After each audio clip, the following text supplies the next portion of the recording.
Eh bien, salut à tous, j'espère que vous allez bien et bienvenue encore une fois sur la chaîne. Merci toujours de suivre les contenus. Aujourd'hui, c'est la vidéo où on va ouvrir un 12 900K. Donc, on va lui faire un direct die. Donc, je vous ai préparé des petites images vraiment assez explicatives. Qu'est-ce que c'est qu'un direct die pour ceux qui ne connaissent pas avant de suivre la vidéo? C'est tout simplement lorsque vous posez un moyen de refroidissement sur votre processeur, vous le posez sur la partie métallique que vous voyez qui s'appelle l'IHS. Et c'est de cette manière que c'est refroidi. Aujourd'hui, ce qu'on va faire, donc là, j'en ai un qui est déjà ouvert, c'est un 11100F, un 11400F, pardon. Donc, vous voyez, il est là. Donc, on lui a enlevé donc, cette IHS. Je vous ai expliqué comment on fait pour enlever donc l'IHS. Et ce qui va se passer, c'est qu'en fait, le moyen de refroidissement va être directement en contact avec le die, avec le processeur, avec la puce en silicium. Et on est censé avoir un gain de température pour pouvoir le booster. Donc attention, tout ce qui va suivre, pour ceux qui veulent réitérer ça, il va falloir faire attention parce que vous allez perdre obligatoirement votre garantie, ce qui paraît logique. Vous ouvrez donc le processeur en deux. Donc en soi, moi j'ai un peu l'habitude, c'est pas du tout la première fois pour ceux qui me suivent en stream.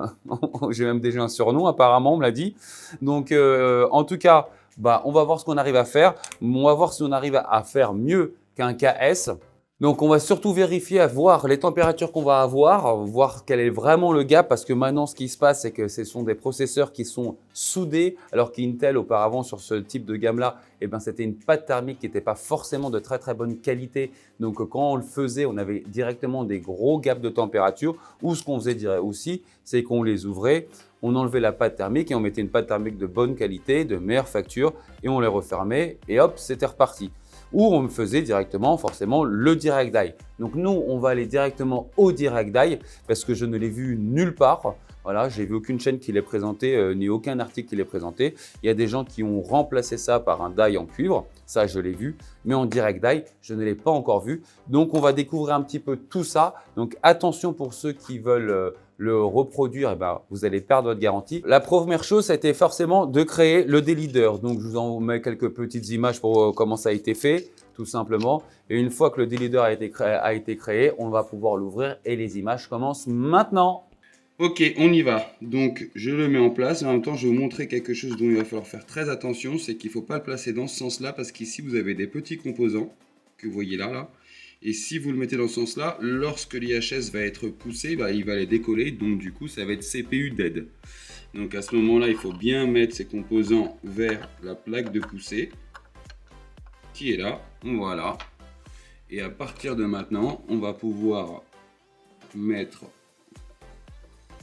en pression, en sachant que du fait qu'il est soudé, ça va devoir pousser plus fort. Il va falloir qu'on pousse plus fort. Donc il y en a qui le font à chaud. Moi je ne suis pas partisan. Et je vais vous expliquer pourquoi. Parce que pour moi, à chaud, un métal qui est chaud, donc c'est une soudure, c'est qu'un métal mou, il ne casse, pour moi il casse moins, et un métal froid, c'est un métal qui est cassant. Jusqu'à aujourd'hui, j'ai jamais eu de soucis. Il y en a qui le font à chaud, chacun fait comme il le sent. Donc voilà. Donc je commence à pousser. Donc là, il est déjà bien en pression. On le voit bien. Hop.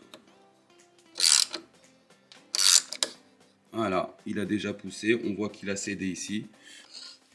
Je le repousse encore un petit peu. Parce que je vois qu'il colle encore un petit peu. Voilà. Pas plus, pas moins.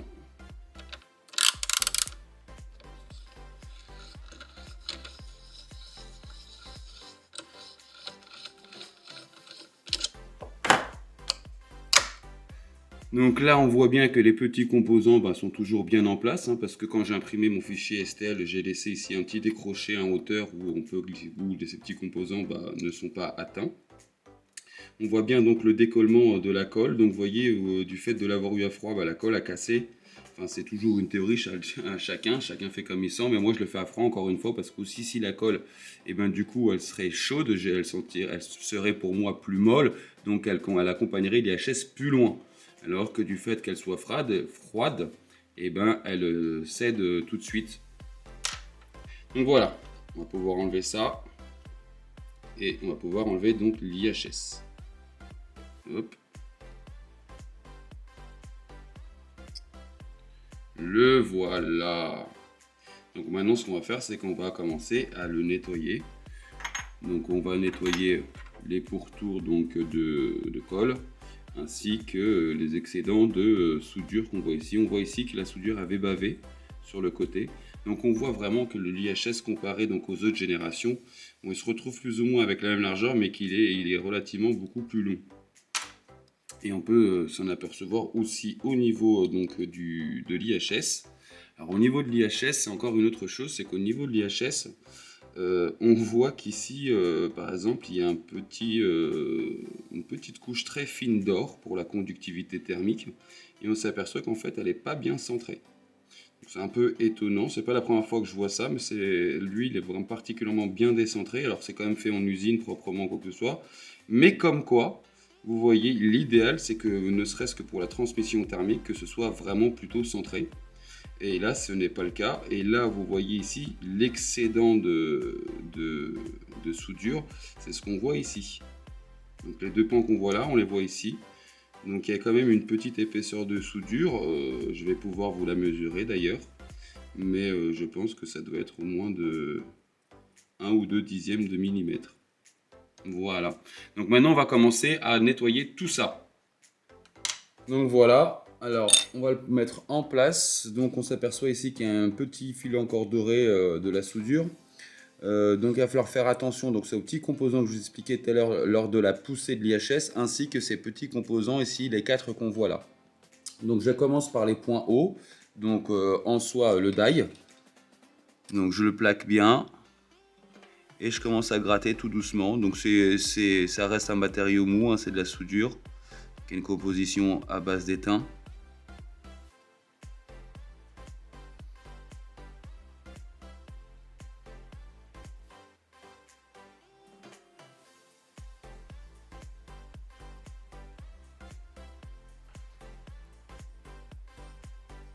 Alors effectivement, à l'époque où c'était de la pâte thermique, il n'y avait pas besoin de faire ça, hein. C'était juste un petit nettoyage, mais comme maintenant c'est de la suture, il faut bien l'enlever. Voilà.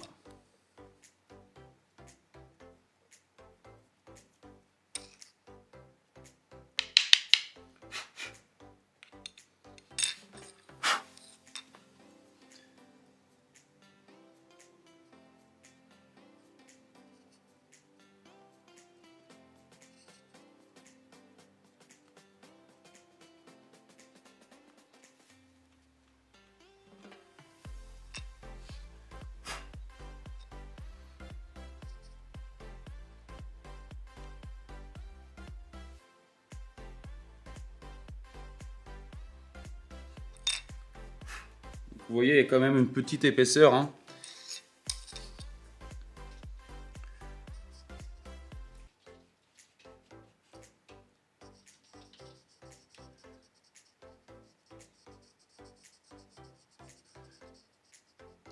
Bien y aller, bien l'enlever. Mais ça se fait, hein, c'est relativement propre, comme vous pouvez voir.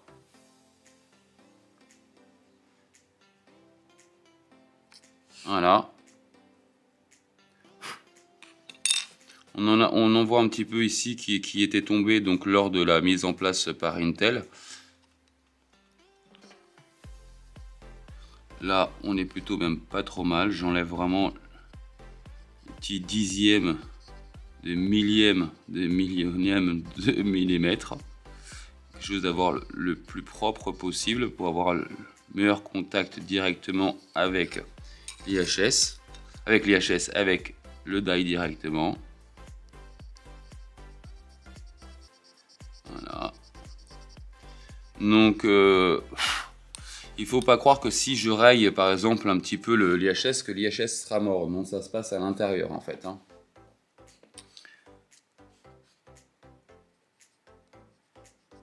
Hop.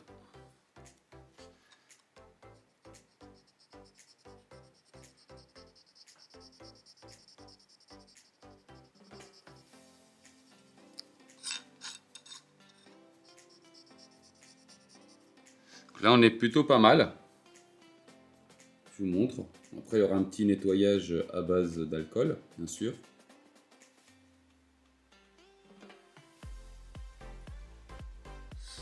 Maintenant que cette base est faite, on va commencer à décoller tout doucement le petit joint qu'on voit là.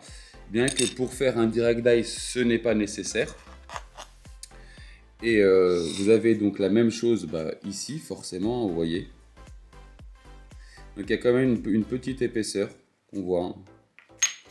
Donc, je vais vous donner un ordre d'idée quand même de ce qui a été mis en trop. Voilà. C'est relativement mou, hein, c'est une base d'étain. Hein.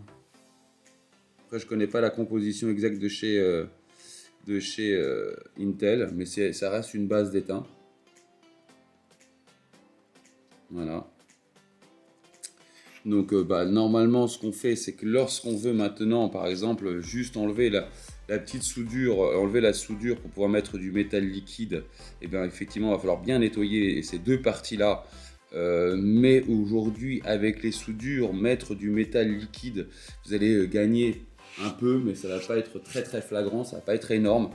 Ça va pas être très intéressant si vous gardez en tout cas l'IHS d'origine. Si vous mettez un IHS en cuivre, là vous aurez un meilleur gap, bien entendu, un full cuivre, hein, sans la petite protection qu'on voit par dessus. Mais à ce moment-là, là vous pouvez mettre directement, donc vous nettoyez bien, vous mettez donc les deux en métal liquide de chaque côté et vous le remettez en pression, et là effectivement vous pouvez enlever donc la colle de chaque côté parce qu'il va falloir faire une colle nouvelle. Moi ici ce qui m'intéresse c'est de faire donc un direct die, donc je vais enlever juste un petit peu le grand surplus qu'on voit ici de colle en faisant bien attention toujours comme je vous dis aux petits composants.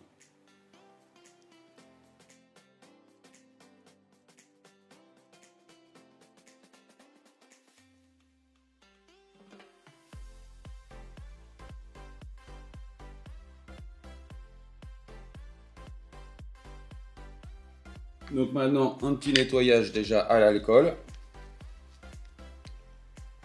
Hop. Je mets sur mon chiffon et je commence à nettoyer.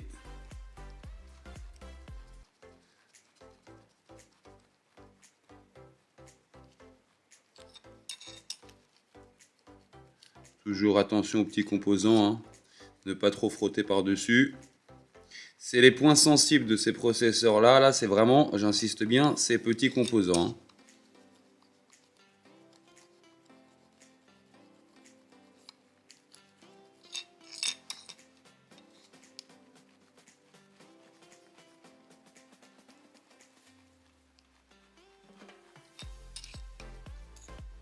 Donc comme c'est de l'alcool isopropane, ça sèche très vite, forcément.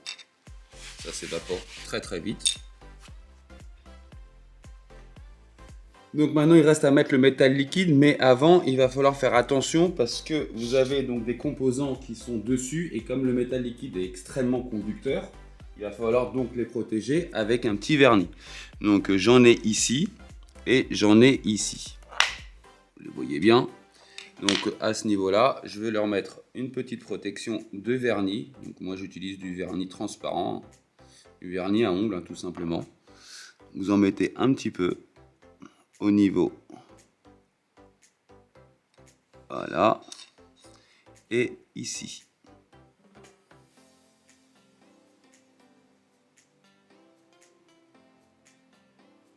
Voilà, donc ça c'est ce qui va vous garantir, entre guillemets, l'isolation au métal liquide. Donc là maintenant il va falloir attendre que ça sèche.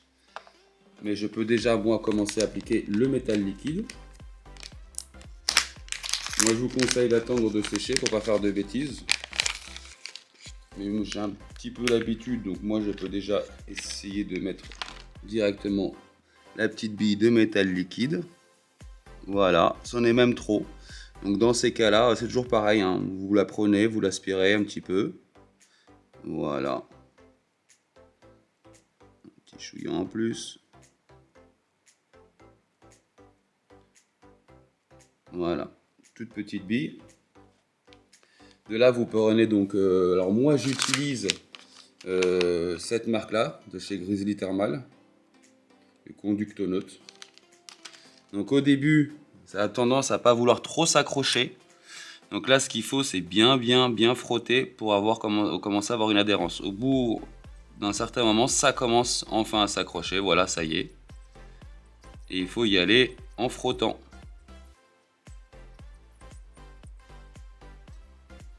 Sinon, ça s'accroche pas.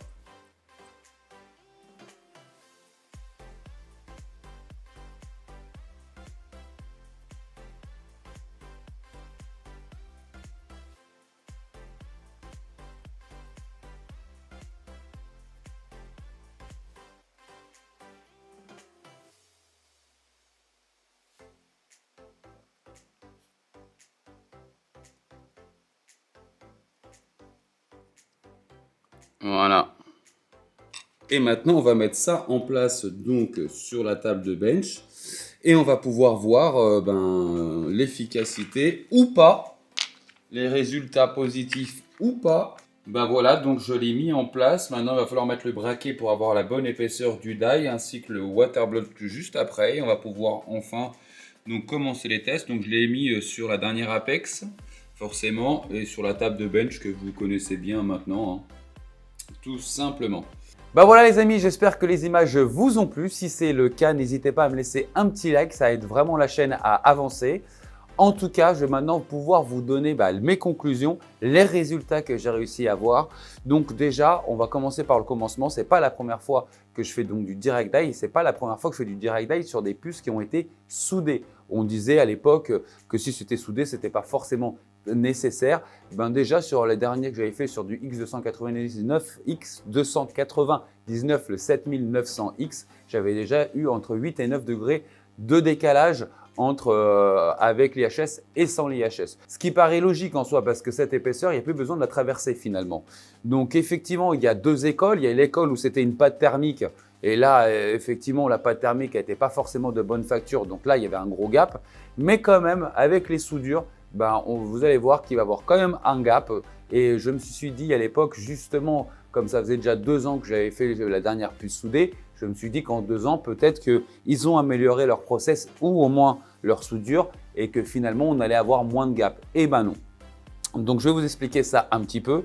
Donc, le 12900K, j'ai réussi à avoir quasiment 10 degrés, quasiment sur tous les corps, 9, 10, 9, 10. J'ai eu quasiment 10 degrés sur tous les corps, donc en OC. Donc, c'est un processeur, on va bien comprendre les choses, c'est un processeur qui avait un SP de 79. Donc, qu'est-ce que c'est qu'un SP? Sur les cartes mères de chez Asus, il y a un principe de notation. Donc, ce principe de notation va vous dire, si vous avez une note haute, que le processeur est plus apte à être OC, il ira plus loin. Donc, il avait une note de 79. Donc, une note de 79, ce n'est pas quelque chose de dingue. Il y a beaucoup moins, mais il y a quand même plus. Donc, on est vraiment dans une moyenne qui n'est pas très haute, mais qui est dans une moyenne. Donc, ce n'est pas un processeur qui était dingue. Quand j'ai voulu le OC, donc déjà avec son IHS, j'y arrivais très bien à 5.1 et à 5.2, c'était très compliqué parce que j'atteignais vraiment des températures qui étaient assez full. Et donc, du coup, c'était surtout du 5.1 et demi pour avoir une stabilisation où ça fonctionne bien. Et là, du coup, j'ai pu le monter à 5.3. Je vous montre donc les températures. Donc, c'est un processeur où il y aura donc une deuxième vidéo parce que ce processeur, je vais pouvoir le monter plus. Je pense que du 5.4, il va le faire, 5.4,5 aussi, je pense qu'il va le faire. Il faut savoir aussi que donc ça a été fait à travers ma table de bench. Donc, c'est une Apex, donc de dernière génération pour les 12000, forcément en DDR5. Donc, j'ai mis la Fury dessus, je vous ai déjà parlé sur la vidéo précédente, je crois même. Et j'ai un super système de refroidissement. Mais bon, ça ne change rien que dans le sens, avant, quand je l'essayais avec l'IHS, il avait le même système de refroidissement. Mais quand même, ce système de refroidissement fait qu'il est très efficace. Donc, c'est quand même un gros radiateur. Je vous montre aussi quelques images. Il prend la place quand même de 140 mm, 9 ventilateurs de 140 mm. Et j'en ai mis devant et derrière pour optimiser vraiment le flux d'air. Donc, en soi, oui, j'ai eu un vrai gap. Voilà. Donc, c'est pas rien de passer de 5.1 à 5.3 en sachant que je ne l'ai pas encore bien chatouillé et que je pense vraiment déjà monter plus. Donc, vous pouvez le voir, mon corps le plus haut, c'est 89 degrés, mais j'ai des corps à 79 degrés aussi, 2 corps de mémoire à 79 degrés. Donc, je pense qu'il y a moyen d'optimiser ça, surtout à travers aussi la tension. La tension n'est pas très forte, pourtant, vous avez pu le voir, mais j'étais à 1,30. Donc, c'est plutôt pas mal, ce qui régule aussi forcément la température. Donc, ce qui fait chauffer un processeur, c'est le voltage, la tension qu'on lui met, mais c'est aussi la fréquence, c'est le combo des deux. Donc là, je pense que je vais quand même pouvoir le monter. Donc, il y aura quand même une suite à cette vidéo jusqu'à où j'ai réussi à aller donc avec un des leads. Et en sachant qu'avant, j'étais vraiment bloqué pour avoir quelque chose de stable, bien entendu, à 51.5. Voilà, c'était dès que je passais 52, ce n'était plus du tout stable. Est-ce que ça vaut le coup de délit d'un processeur? Pour monsieur et madame tout le monde, bien sûr que non, surtout que vous perdez directement la garantie, donc je ne l'encourage pas. Lorsqu'on fait de ce type de manipulation, c'est parce qu'on est soit dans le sport du overclocking, parce que 10 degrés d'écart, il faut savoir que 10 degrés, quand vous faites de l'OC, quand vous voulez taper un score, c'est énorme. Alors que si vous ne faites pas grand chose en OC, si c'est que pour faire du gaming, si c'est que pour faire du montage vidéo ou de l'animation 3D par exemple, bon ça ne va pas vous faire grand gap, bien que ces fréquences de plus, ça va quand même accélérer, que ce soit les jeux ou que ce soit en tout. D'ailleurs, sur la prochaine vidéo, je vous donnerai exactement les gaps que j'ai réussi à avoir sur du montage et sur du jeu. Mais en soi, ce n'est pas nécessaire. En tout cas, ce n'est pas obligatoire. Ce sera plutôt pour quelqu'un qui va s'adresser à faire du score, qui est quelqu'un qui est passionné par le monde de l'informatique et qui veut pousser les performances de son processeur pleine balle. Sachez que j'avais donc un SP de 79, mais si quelqu'un a un SP de 90 ou un SP de 100 ou 103 ou 105, parce que ça existe, j'ai même croisé, je crois que c'était J qui m'a dit qu'il avait passé des pros à 130 de SP, donc quasiment le double. Là, ce serait juste incroyable, incroyable quoi. Donc ce serait à tester. Malheureusement, moi j'en ai eu deux. Les deux étaient 78 et 79. Donc bon, écoutez, c'est le maximum que j'ai réussi à avoir. Ça reste quand même du très bon processeur, hein, même non OC. Mais là, on a pu voir que quand même, cette IHS aujourd'hui est encore un frein pour aller dans l'extrême. Mais en soi, ça fonctionne quand même très bien. Donc, quand on fait ce type de pratique, c'est vraiment quand on veut partir dans l'extrême, quand on veut faire du scoring et lorsqu'on veut aller plus loin dans sa machine. Sachez, je répète, j'ai déjà dit plein de fois, on perd la garantie de son processeur. Donc, on ne le fait pas aussi n'importe comment. Et il faut savoir vraiment bien le faire, mais pour ceux qui sont intéressés, en tout cas, je vous dis ça, c'est imprimé donc en imprimante, hein, c'est tout simple, hein, c'est du PLA, c'est en deux éléments. Un petit élément où j'ai pu glisser donc une pièce de 1 centime, les amis, donc qui a pris un peu cher d'ailleurs, une pièce de 1 centime, et donc quand vous vissez à l'intérieur, ça le pousse, voilà, et ça on appuie donc sur la pièce. C'est pour ça que le PLA ne craint pas grand-chose à ce niveau-là parce que c'est vraiment la pièce qui prend toute la puissance, toute la force dessus. N'hésitez pas surtout, comme je l'ai mis, ici, j'ai laissé un petit décroché ici pour justement pouvoir passer au-dessus de ces puces-là. Pour ceux qui sont intéressés et qui veulent mon fichier STL pour pouvoir faire la même chose, je le communiquerai. Donc, il faudra passer par le Discord et la personne qui voudra, je pourrai lui envoyer par le Discord tout simplement.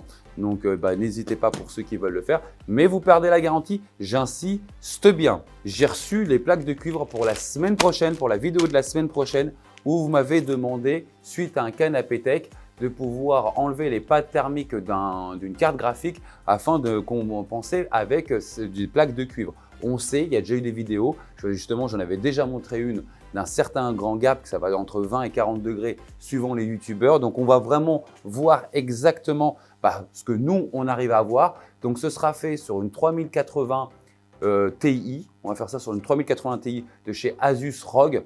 Donc on va voir les gains qu'on va avoir. Je vais vous montrer tout le process. Il y aura aussi donc toutes les images. Donc on va enlever tout le moyen de refroidissement. On va tout nettoyer, on va mettre ça. On va mettre donc la bonne pâte thermique. On va tout refermer et on va donc faire tous les bons tests pour que ça puisse fonctionner.